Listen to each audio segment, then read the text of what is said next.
अस्सलामुअलैकुम friends and welcome to my YouTube channel. दोस्तों, आज से मैं स्टार्ट करने वाला हूँ ब्लेंडर का एक कंप्लीट सीरीज़। तो दोस्तों, सबसे पहले ब्लेंडर के बारे में थोड़ा बहुत जान लेते हैं। दोस्तों, ब्लेंडर एक 3D एनिमेशन सॉफ्टवेयर है। इसमें आप लोग 3D एनिमेशन कर सकते हो, प्रोडक्ट एनिमेशन कर सकते हो और वीडियो एडिटिंग भी कर सकते हो। तो अगर आप लोग भी अपनी 3D एनिमेशन की जर्नी को स्टार्ट करना चाहते हैं तो अभी से इस चैनल को सब्सक्राइब करें, क्योंकि इस चैनल पर मैं स्टार्ट करने वाला हूँ ब्लेंडर की एक मुकम्मल कोर्स। तो चलो वीडियो को स्टार्ट करते हैं। दोस्तों, जैसे ही आप लोग अपने ब्लेंडर को ओपन करते हैं तो आप लोगों के सामने कुछ इस तरह का इंटरफेस शो होगा। इसमें यहाँ पर भी आप लोगों को लिखा होता है कि यहाँ पर आप लोग 2D एनिमेशन भी कर सकते हो, स्कल्पटिंग भी कर सकते हो, VFX भी कर सकते हो और वीडियो एडिटिंग भी कर सकते हो। तो अब इसको रिमूव करने के लिए आप स्क्रीन पर कहीं पर भी आप अपनी माउस पर राइट क्लिक करें तो ये मूव हो जाएगा। तो यहाँ पर आप लोगों को ये तीन चीज़ें बाय डिफ़ॉल्ट दिया गया है। इसमें एक कैमरा है, एक क्यूब है और एक लाइट है। अगर आप लोग इस पर काम करना चाहते हैं तो वेल एंड गुड। अगर इसको आप रिमूव करना चाहते हैं तो अपने कीबोर्ड में ए प्रेस करें और कीबोर्ड में डिलीट बटन प्रेस करें तो ये डिलीट हो जाएगा। तो ये हमारे पास इस तरह का कुछ इंटरफेस है। तो यहाँ पर आप लोगों के सामने ये भी कुछ ऑप्शन दिया गया है। यहाँ पर ये 3D मैप है और यहाँ पर ये लेआउट है और यहाँ पर ये प्रॉपर्टी बार है और यहाँ पर ये टूल बार है। तो आज हम बात करेंगे ब्लेंडर की इंटरफेस के बारे में। तो यहाँ से स्टार्ट करते हैं टूल से। तो यहाँ पर कुछ टूल्स दिया गया है, इस साइड पर आप लोग देख सकते हैं 1 2 3 4 5 6 7 8 9। यहाँ पर आप लोगों को 9 टूल दिया गया है। इसमें आज हम बात करेंगे 1 2 3 4 5 6। पहले ये जो 6 टूल्स है इसके बारे में बात करेंगे। ये जो 3 टूल्स है ये हमारे किसी काम का नहीं है। कभी कभार हम इसको यूज़ कर लेते हैं लेकिन ज़्यादातर ये यूज़ नहीं होते। तो मैं सिंपल और आसान तरीके से आप लोगों को समझाऊंगा ताकि आप लोगों को बाद में कोई परेशानी नहीं हो। तो इससे स्टार्ट करते हैं। पहला जो हमारे पास है सेलेक्ट बॉक्स। यहाँ पर पहले मैं कुछ ऐड कर देता हूँ। अच्छा, यहाँ पर अगर आप लोग कुछ ऐड करना चाहते हैं तो यहाँ से आप लोग ऐड पर क्लिक करें। ऐड के बाद ऐड पर क्लिक करने के बाद मैश पे जाए और मैश पे जाने के बाद यहाँ पर आप लोगों को कुछ ऑप्शन दिया गया है। इस पर आप जिस चीज़ को भी ऐड करना चाहते हैं, प्लेन है, क्यूब, सर्कल, यू स्पेयर, आइसोस्पेयर, सिलेंडर, कॉन, टोरस वगैरह वगैरह, ग्रेड मंकी। तो यहाँ से मैं ले लेता हूँ एक क्यूब। तो जैसे ही मैंने क्यूब पर क्लिक किया तो क्यूब यहाँ पर हमारा ऐड हो चुका है। तो बात करते हैं इस सेलेक्ट बॉक्स के बारे में। तो यहाँ पर अगर आप लोग ड्रॉप डाउन पर क्लिक करें तो यहाँ पर आप लोगों के पास 4 ऑप्शन और आ जाएगी। इसमें हमारे पास एक है ट्विक, दूसरा है सेलेक्ट बॉक्स और एक है सेलेक्ट सर्कल और दूसरा है सेलेक्ट लेजो। तो सबसे पहले बात करते हैं ट्विक पे। तो जैसे ही मैंने ट्विक को सेलेक्ट किया तो यहाँ पर आप लोग देख सकते हैं कि यहाँ पर कोई ट्रायंगल वगैरह नहीं बनता। इसको सेलेक्ट करने के लिए आप जिस चीज़ को सेलेक्ट करोगे तो सिर्फ उस पर क्लिक करने से ये सेलेक्ट होगा। इसके साथ मैं कुछ और चीज़ें ऐड करना चाहता हूँ, जैसे लाइक सर्कल। ये मैंने सर्कल ऐड किया। ये सर्कल को आपको समझ नहीं आएगी। यू स्पेयर मैंने ले लिए। इसका मैं डुप्लीकेट ले लेता हूँ यहाँ से। अब इस ट्विक का ये काम होते हैं कि अब इसको जो अगर किसी चीज़ को आप सेलेक्ट करना चाहते हैं तो उस पर आपने क्लिक करना है तो ये सेलेक्ट होगा। बाकी जो है ना, कोई सर्कल वगैरह आप खींच के इसको सेलेक्ट नहीं कर सकते। तो ये तो था ट्विक का ऑप्शन। उसके बाद हम सेलेक्ट करेंगे ये सेलेक्ट बॉक्स। सेलेक्ट बॉक्स से हम इस तरह से काम कर सकते हैं कि हम इसको 1 by 1 भी सेलेक्ट कर सकते हैं और हम इस तरह से एक ट्रायंगल शेप बना के इसको सारों को सेलेक्ट कर सकते हैं। और जो पहला वाला ऑप्शन था उसमें हमने इस तरह का सिलेक्शन नहीं कर सकते, एक साथ में हम इसको सेलेक्ट नहीं कर सकते। तो इसमें जो है ना हम इस तरह एक साथ भी सेलेक्ट कर सकते हैं और एक एक भी सेलेक्ट कर सकते हैं। तो उसके बाद दूसरे नंबर पर हमारे पास आते हैं सेलेक्ट सर्कल। सेलेक्ट सर्कल में हमारे पास एक सर्कल होता है, इस सर्कल को हम जिस चीज़ के ऊपर रखेंगे तो वो सेलेक्ट होगा। जैसे कि इसके ऊपर हमने रख दिया, ये भी सेलेक्ट हो गया और ये भी सेलेक्ट हो गया। जैसे कि इस तरह हम खींचेंगे तो ये सेलेक्ट हो जाएगा। जैसे कि ये ये आप देख सकते हैं, जिस चीज़ के ऊपर मैं रखता हूँ तो वो सेलेक्ट हो जाते हैं। और बाकी इसमें हम इस तरह का ट्रायंगल नहीं बना सकते। उसके बाद हमारे पास एक है ये सेलेक्ट लेज़ो। तो दोस्तों सेलेक्ट लेज़ो हमारा ये काम करते हैं, जैसे कि इसको मैं थोड़ा सा और बढ़ा देता हूँ, चीज़ें और भी ऐड कर देता हूँ इसमें।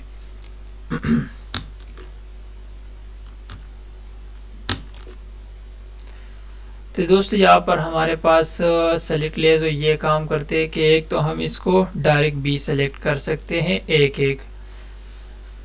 अगर मान लें आप लोग कहते हैं कि यार सबको सेलेक्ट करना है तो आप लोगों ने लेज़ो टूल का इस्तेमाल करना है। जैसे कि मैं एक सर्कल लेता हूं तो सर्कल के अंदर जितनी भी मैश आएगी तो ये सेलेक्ट हो जाएगी।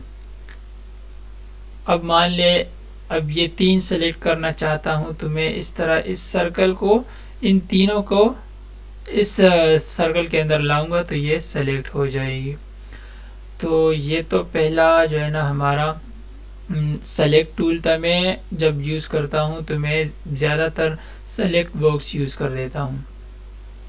उसके पास एक और टूल है जिसका नाम है कर्सर। तो दोस्तों कर्सर हमारा यहाँ पर तो कोई काम नहीं आता ज़्यादातर, लेकिन मैं आपको समझा देता हूँ।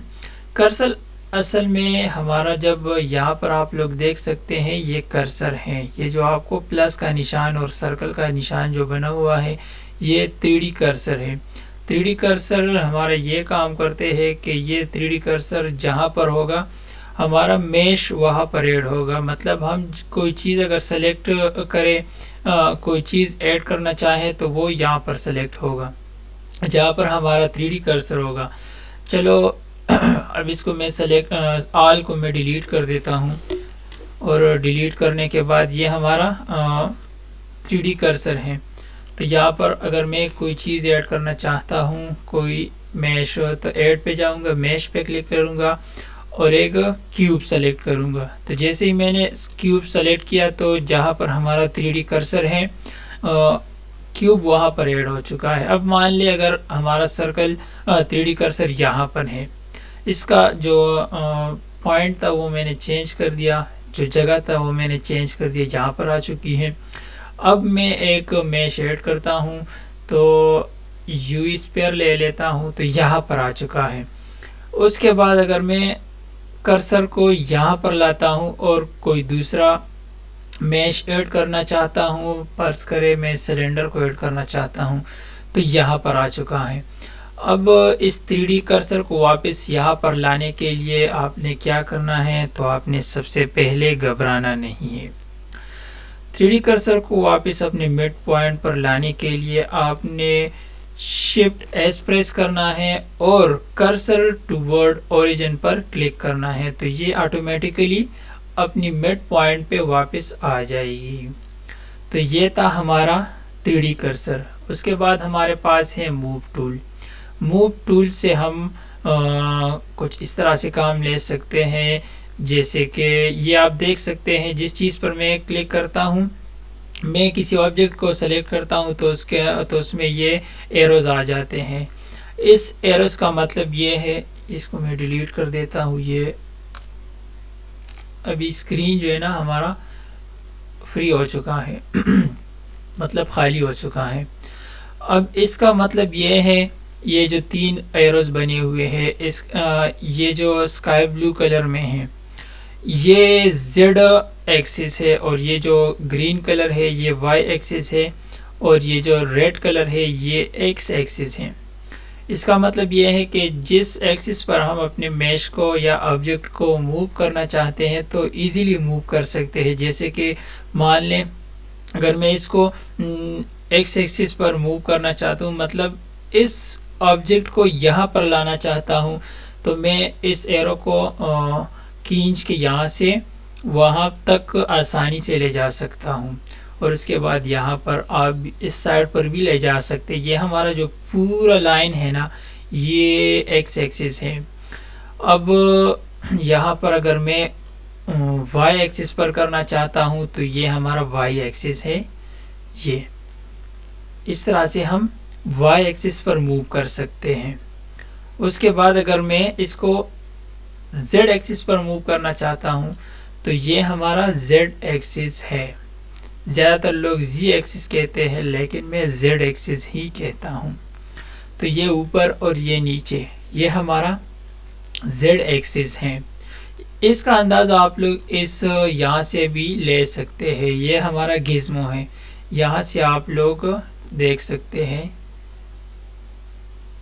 यहाँ से। और अगर आप लोग इसको रोटेट करना चाहते हैं तो यहाँ से आप लोग कर सकते हैं। ये देख लें। अगर आप लोग यहाँ से नहीं करना चाहते तो यहाँ से आप अपने माउस के स्क्रॉल बटन पर क्लिक करें और आप लोग आसानी से इसको मूव कर सकते हैं, मतलब रोटेट कर सकते हैं। तो उसके बाद जो है ना, अगर मान लें अगर ये जो हमारा मूव टूल है इसका अगर आप लोग शॉर्टकट की इस्तेमाल करना चाहते हैं तो मैं आप लोगों को बताना चाहता हूँ, आप लोगों के साथ शेयर करना चाहता हूँ कि अगर आप लोगों को ये मुश्किल है कि बार बार इस पर क्लिक करें और यहाँ से आप सेलेक्ट करें और एरोस को सेलेक्ट करें, इधर से उधर और उधर से इधर आप लोग करें, इसका मैं एक आसान तरीका आपको बताता हूँ। इसका जो है ना मूव करने का जो शॉर्टकट की है वो जी है, यानी कि ग्रैब। आप लोग जब जी प्रेस करोगे तो ये आप रैंडमली इधर से उधर से यहाँ से जहाँ पर भी आप लोग इसको रख सकते हैं। जी प्रेस करें यहाँ से, जी प्रेस करें वहाँ, जी प्रेस करें यहाँ, मतलब जहाँ पर भी आप लोग ले जाना चाहते हैं तो आप लोग ले जा सकते हैं। जी अब आप अगर इसको सही डायरेक्शन पर, एग्जैक्ट डायरेक्शन पर ले जाना चाहते हैं तो जी के साथ आप लोग इसी जो है ना कीबोर्ड में एक्स और जेड और वाई का इस्तेमाल करके आप एग्जैक्ट डायरेक्शन पर ले जा सकते हैं। तो मैं इसको सेलेक्ट कर देता हूं और इसको सेलेक्ट बॉक्स पर कर देता हूं, तो यहाँ पर ये एरोस ख़त्म हो चुकी हैं।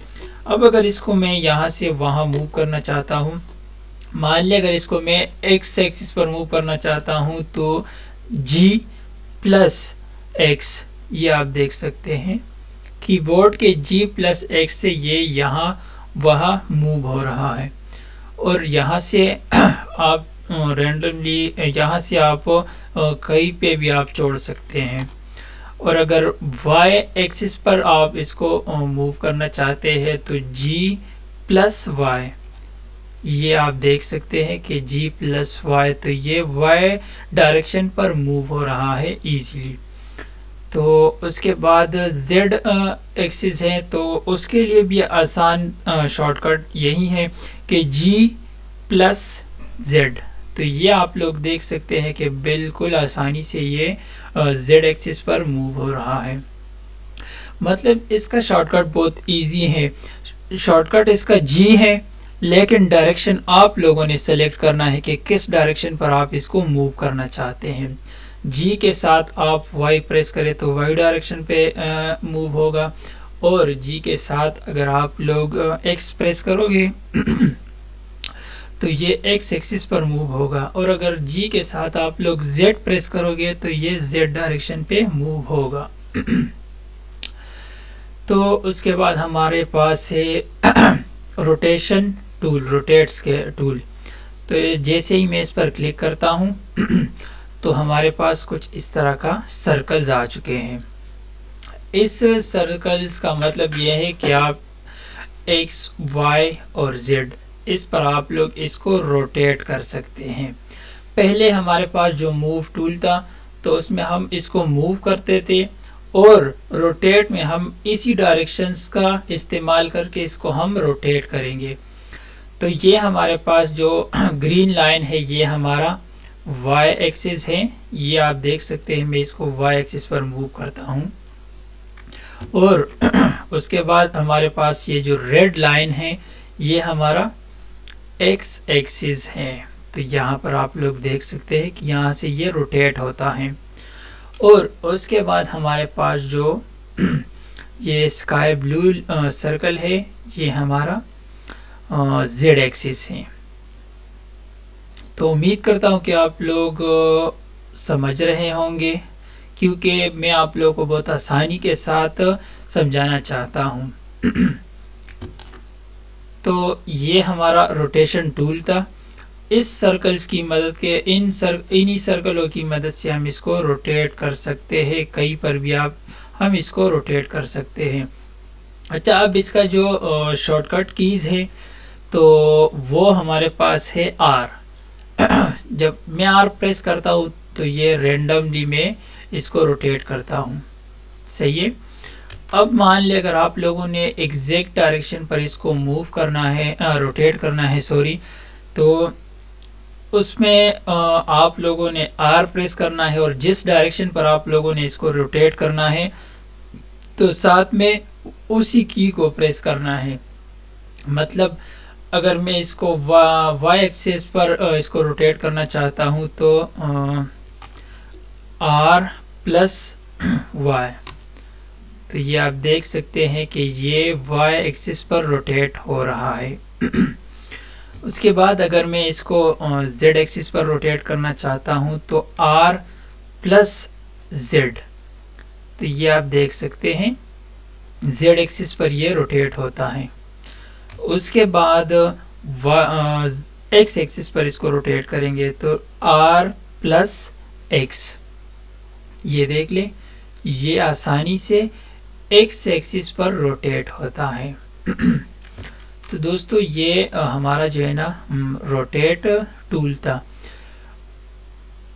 शॉर्टकट तो आप लोगों ने नोट कर लिया होगा, जैसे कि रोटेशन के लिए हमारे पास R है और मूव करने के लिए हमारे पास G है। G का जो मतलब है वो है ग्रैब और R का जो मतलब है रोटेट।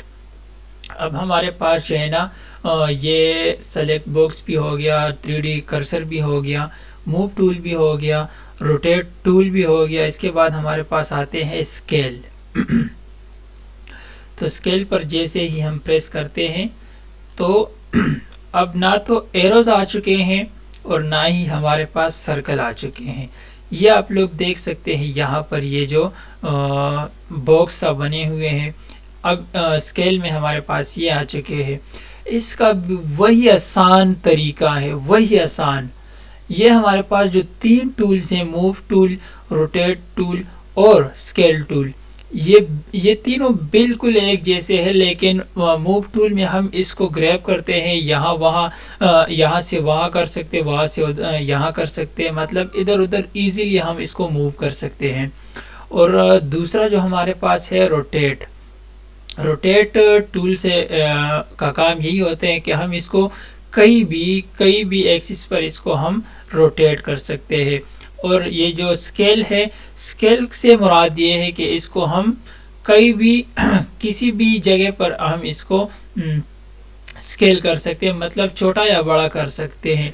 और इसका जो फार्मूला है वो सेम है, यानी कि इसके लिए मूव टूल के लिए हम G प्रेस करते हैं और रोटेट के लिए R प्रेस करते हैं, और स्केल के लिए हमारा जो स्केल के लिए शॉर्टकट है वो S है। लेकिन पहले हम इस एरो से स्केल करेंगे। तो यहाँ पर आप लोग देख सकते हैं इसी तरह Y और Z और X, ये 3 एक्सिस हमारे पास हैं और यहाँ से हम इसको स्केल कर सकते हैं। अब ये X एक्सिस पर मैं स्केल करता हूँ तो ये स्केल होता है। उसके बाद हमारे पास है Z एक्सिस, तो ये Z एक्सिस पर मैं स्केल करता हूँ, ये बहुत इजी है, बिल्कुल मैं बहुत आसानी से आप लोगों को समझा रहा हूँ। तो ये आप देख सकते हैं बहुत आसानी से ये स्केल हो रहा है। अब हम y एक्सिस पर इसको स्केल करते हैं, तो ये y एक्सिस हो चुका है। इसका बस आप लोग ये ज़हन में रख ले कि हमारे पास जो लाइंस है ये स्काई ब्लू, रेड और ग्रीन, ये हमारा असल में डायरेक्शन है। डायरेक्शन ये जो ग्रीन है ये y है। ये मैं आप लोगों को बार बार बता रहा हूँ कि ये डायरेक्शन जो ग्रीन है ये ये y डायरेक्शन है, और ये x डायरेक्शन है, और ये z डायरेक्शन है। इसके ज़रिए भी हम इसको मूव स्केल कर सकते हैं। और शॉर्टकट का, इसका जो शॉर्टकट की है तो वो भी हम इस्तेमाल कर सकते हैं, मतलब उसको भी हम यूज़ कर सकते हैं। तो स्केल का जो शॉर्टकट की है वो है S। तो जैसे ही मैं S प्रेस करता हूँ तो ये इसका जो ये मतलब ये पूरा स्केल होता है, पूरा ये देख ले S, और ये पूरा एक ही राउंड में स्केल हो रहा है। तो हमें तो हमें तो डायरेक्शन चाहिए, एक ही डायरेक्शन पर हम इसको स्केल करेंगे। ये ज़रूरी नहीं है कि आप लोग एक ही डायरेक्शन पर स्केल करें। आप जिस डायरेक्शन पर चाहें इसको स्केल कर सकते हैं। तो मैं तो आप लोगों को समझाने के लिए कर रहा हूँ कि ये y एक्सिस है और ये x एक्सिस है और ये z एक्सिस है। इसी तरह आप लोगों को समझाने के लिए मैं बता रहा हूँ। तो चलो मैं इसको डिलीट कर देता हूँ और एक नया क्यूब ऐड कर देता हूँ। तो ये हमने ऐड कर दिया एक नया क्यूब, और हम इसको स्केल करेंगे शॉर्टकट से। तो यहाँ पर आप लोग देख सकते हैं, अगर मान ले मैं इसको y एक्सिस पर स्केल करना चाहता हूँ तो s प्लस y, वही सेम फार्मूला है जैसे हमने मूव टूल और रोटेशन टूल में जो हमने फार्मूला यूज़ किया, बस सिर्फ इसका जो शॉर्टकट है वो अलग है। मतलब उसके लिए हमने रोटेशन के लिए r यूज़ किया है, और मूव के लिए हमने जी टूल यूज़ किया, जी प्रेस किया है, और स्केल के लिए हम एस प्रेस करेंगे। तो ये हमारा है y एक्सिस। और अगर मान ले मैं इसको x एक्सिस पर स्केल करना चाहता हूँ तो s प्लस x, तो ये आप देख सकते हैं ये स्केल हो रहा है। और अब बारी है z एक्सिस की, तो s प्लस z, ये देख ले, ये आप छोटा बड़ा कर सकते हैं सेम डायरेक्शन पर।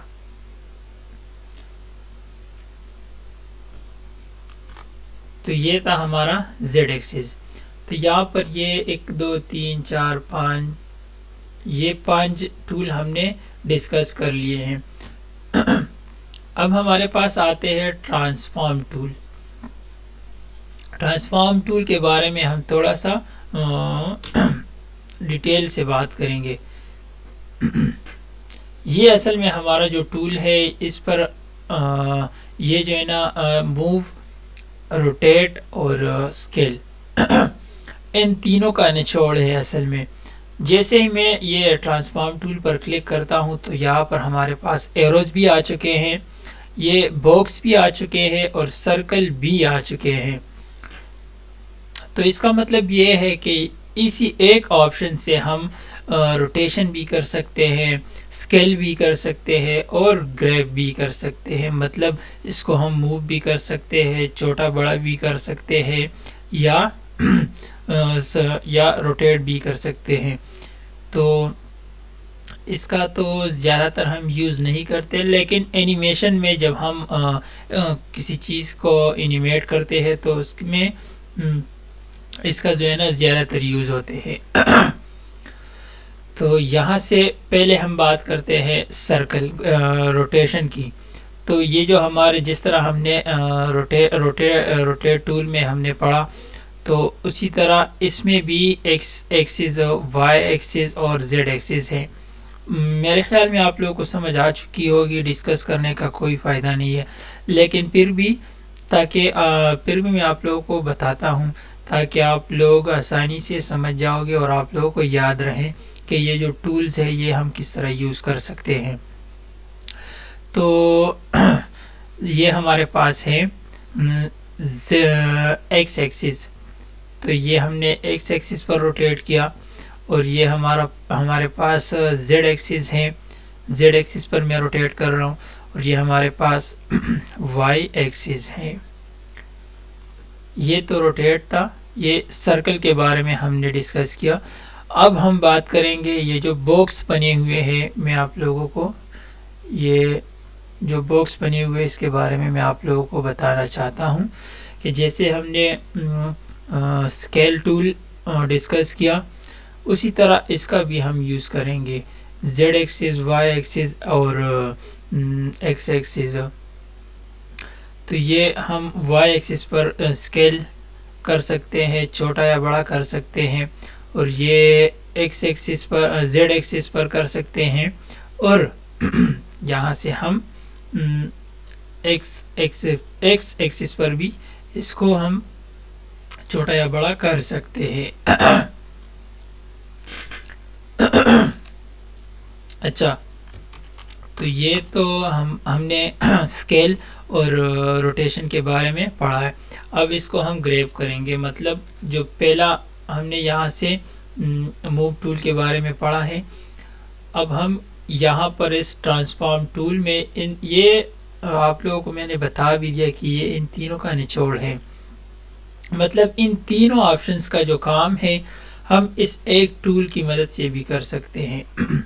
यहाँ से ग्रैब कर सकते हैं जेड एक्सिस पर, और ये एक्स एक्सिस है, और ये हमारा जेड एक्सिस है, और ये हमारा वाई एक्सिस है। तो दोस्तों ये इन तीनों का निचोड़ है। उम्मीद करता हूँ कि आप लोगों को समझ आ रहा होगा।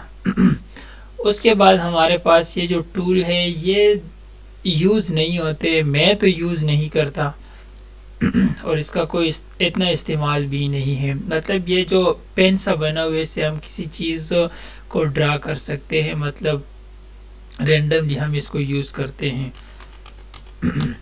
उसके बाद हमारे पास ये है मेजरमेंट, हम किसी चीज़ का अगर सही पैमाइश करना चाहते हैं तो इसी तरह हम इसका पैमाइश कर सकते हैं। अब ये देख ले 2 मीटर है,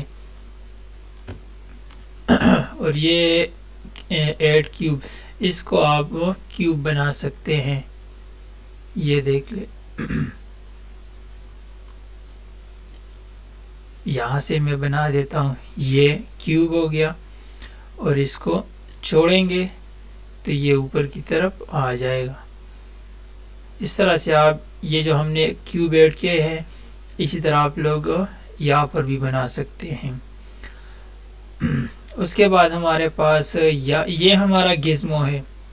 यहाँ से हम अगर इसको पकड़ेंगे और अपने माउस को रोटेट करेंगे तो ये आप देख सकते हैं ये भी रोटेट होगा।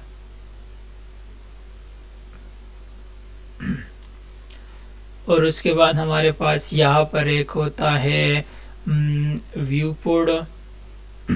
ये वायर फ्रेम है, असल में ये हमारा वायर फ्रेम मोड है। और यहाँ से ये हमारे पास है शेडिंग मोड, सॉलिड मोड है ये हमारे पास। यहाँ पर हम काम करते हैं, अगर कोई चीज़, अगर कोई मॉडलिंग वगैरह हो तो हम इसी मोड में करते हैं। ये हमारे पास सॉलिड मोड है।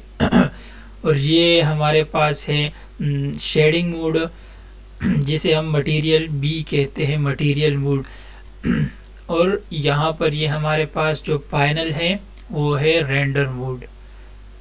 यहाँ से ये हमारा फाइनल आउटपुट है, यहाँ से हम इसको रेंडर कर सकते हैं।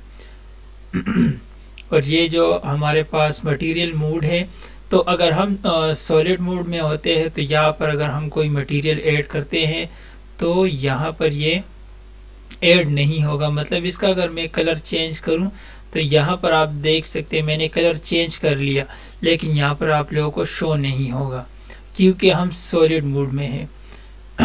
जैसे ही हम मटेरियल मोड में जाएंगे, शेडिंग मोड में, तो यहाँ पर आप देख सकते हैं कि इसका कलर चेंज हो चुका है। अगर मैं इसका भी कलर चेंज करना चाहता हूँ तो यहाँ से इसका भी मैं कलर चेंज कर सकता हूँ मटेरियल मोड में, यानी कि शेडिंग मोड में।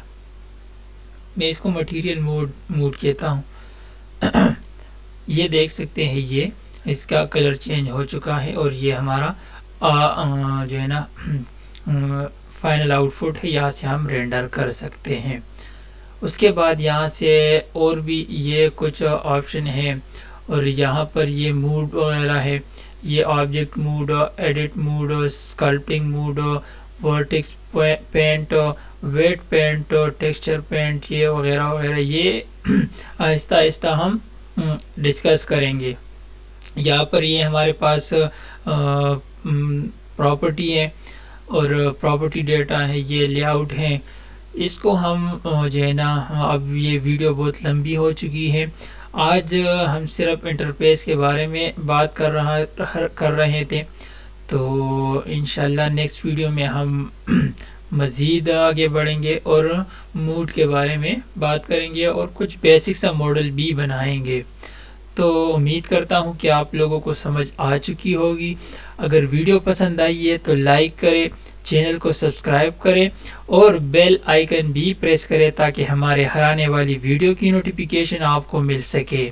तो मिलते हैं नेक्स्ट वीडियो में इंशाल्लाह। तब तक के लिए अल्लाह हाफिज़।